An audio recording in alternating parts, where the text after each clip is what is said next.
May question tayo. Ang question ng ating viewer, pwede daw ba mag-take ng collagen before meal at anong oras dapat ito inumin? Ang kasagutan po ay yes, pwede mo siyang inumin before or after meal. Hindi naman siya strict tulad ng ibang gamot. Pero mas okay na inumin mo siya same time every day para mas consistent. Kung goal mo ay yung glowing na skin, hydrated at less fine lines na skin, pwede mo siyang inumin morning or before bedtime. Pero ito po ay depende pa din sa iyong routine.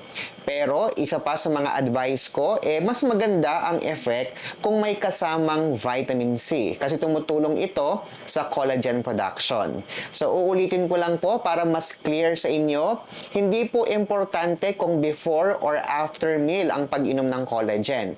Ang importante po ay consistent kang mag-take. Maraming salamat po, yun lang.